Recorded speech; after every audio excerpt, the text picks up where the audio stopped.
আমি প্রথমেই গভীর শ্রদ্ধার সাথে স্মরণ করছি শহীদ প্রেসিডেন্ট জিয়াউর রহমানকে, যিনি 1976 সালে 21শে পদক প্রদান অনুষ্ঠান তিনি শুরু করেন এবং 1977 সালে স্বাধীনতা পুরস্কার তিনি ঘোষণা করেন।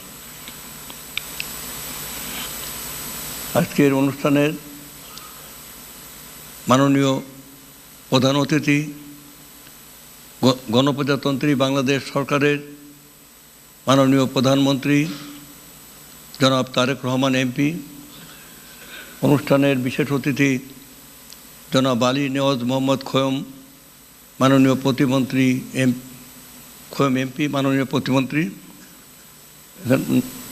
আমাদের মন্ত্রণালয়ের সুযোগ্য সচিব এবং আজকে অনুষ্ঠানের সঞ্চালক এবং জনাব নাসিমুল গনি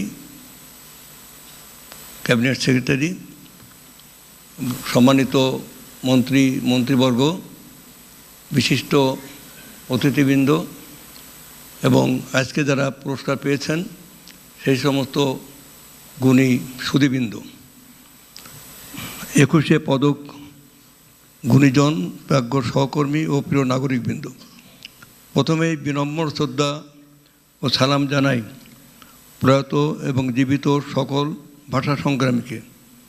আজকের এই আয়োজনকে আমি কেবল একটি রাষ্ট্রীয় সম্মাননা প্রদান অনুষ্ঠান হিসেবে দেখি না, আমি এটিকে দেখি জাতির আত্মপরিচয়, এক নীরব আত্মদর্শন হিসেবে। কারণ পদক ধাতুর নয়, এটি কৃতজ্ঞতার ভাষা, স্মৃতির প্রতীক, একটি সভ্যতার নৈতিক স্বীকৃতি। বাংলাদেশের রাষ্ট্রসত্তা নির্মিত হয়েছে সংগ্রামের 3টি আলোকধারায়। RFL gas stove hassle free auto ignition নিশ্চিত করে ঝামেলাহীন রান্না। আরএফএল গ্যাস স্টোভ, নিরাপদ ও ঝামেলাহীন। 21, 71 ও জুলাই।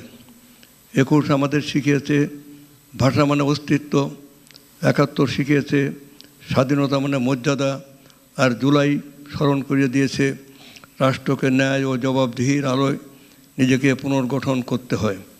এই ধারাবাহিকতায় আমাদের জাতীয় চেতনার ভিত্তি প্রতিরোধ, আত্মমর্যাদা ও সৃজনশীলতার এক অখণ্ড ইতিহাস। এই সত্য উপলব্ধি করেই শহীদ রাষ্ট্রপতি জিয়াউর রহমান 21শে পদক প্রবর্তন করিয়েছিলেন। তিনি জানতেন রাষ্ট্রের নিরাপত্তা কেবল সীমান্তে নয়, নিহিত থাকে সংস্কৃতিতে, জ্ঞান চর্চায়, সৃষ্টিশীল মননে। অস্ত্র ভূখণ্ড রক্ষা করে, কিন্তু সংস্কৃতি রক্ষা করে জাতির আত্মা। সম্মানিত উপস্থিতিবর্গ, আজকের অস্থির বিশ্বে বাংলাদেশ কেবল টিকে থাকার কথা ভাবে না, বাংলাদেশ চায় মর্যাদার সঙ্গে নেতৃত্ব দিতে, শান্তি, সংলাপ ও সহযোগিতার এক মানবিক কেন্দ্র হয়ে উঠতে চায়।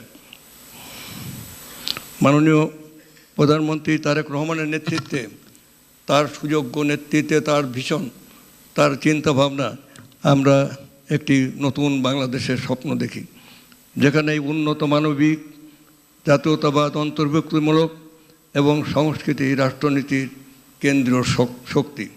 আজ যারা পদক গ্রহণ করছেন, আপনারাই আমাদের জাতিসত্তার নীরব স্থপতি। আপনাদের সৃষ্টি আমাদের স্মৃতিকে জীবিত রাখে, ভবিষ্যতে আলোকিত করে। রাষ্ট্র আপনাদের গভীর কৃতজ্ঞতার সাথে শ্রদ্ধা ভরে স্বীকার করছে।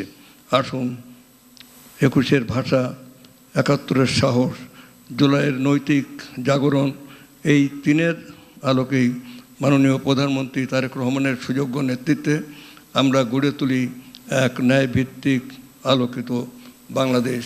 বাংলাদেশ জিন্দাবাদ।